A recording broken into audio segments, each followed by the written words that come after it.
Spoštovane gospe in gospodje, sehr geehrte Damen und Herren, drage rojakinje, dragi rojaki, naša domovina obeležuje 29 let formalne dosege neodvisnosti.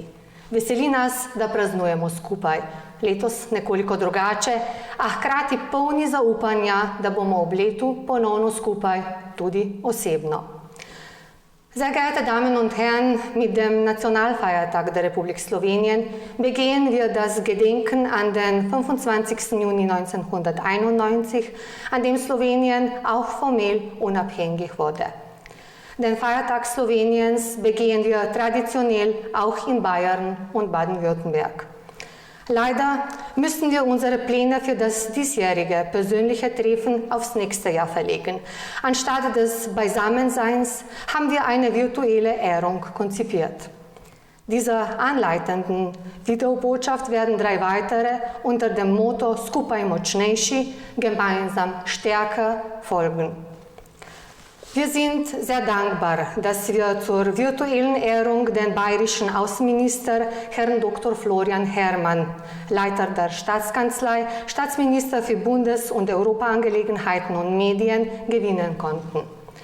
Dr. Herrmann hat Slowenien während der 31. Tagung der Regierungskommission Slowenien-Bayern, die im November 2019 in Škofja Loka, der Partnerstadt des bayerischen Freising, stattgefunden hat, besucht. Damit hat er noch zusätzlich die Bedeutung der Regierungskommission, die gute und kontinuierliche Zusammenarbeit zwischen Slowenien und Bayern unterstrichen.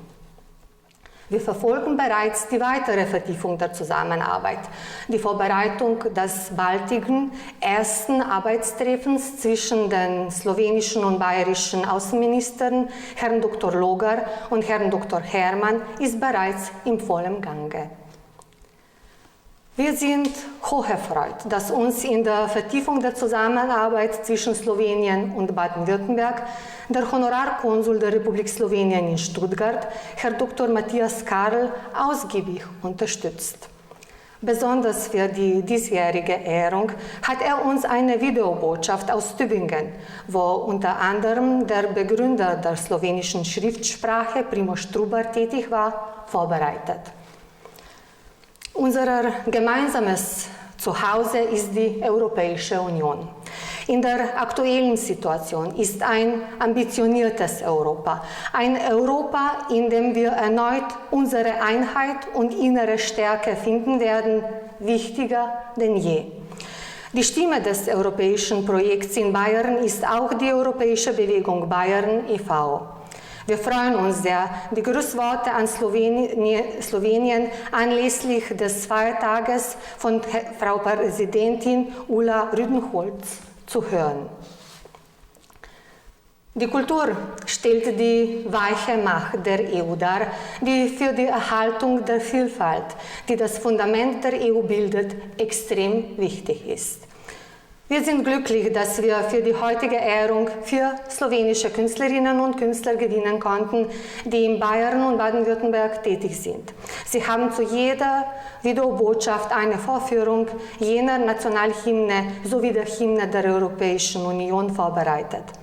Neža Torkar, Miloš Maleševič, Nik Tarasov in Urška Štampe, najlepša hvala za pripravljenost in izjemno obogatitev naše letošnje posebne, razmeram primerne počastitve praznika naše domovine. Spoštovane gospe in gospodje, sehr geehrte Damen und Herren, drage rojakinje, dragi rojaki, prisrčno vabljeni k ogledu. Seien Sie herzlichst eingeladen, sich die Beiträge anzuschauen. Srečno Slovenija!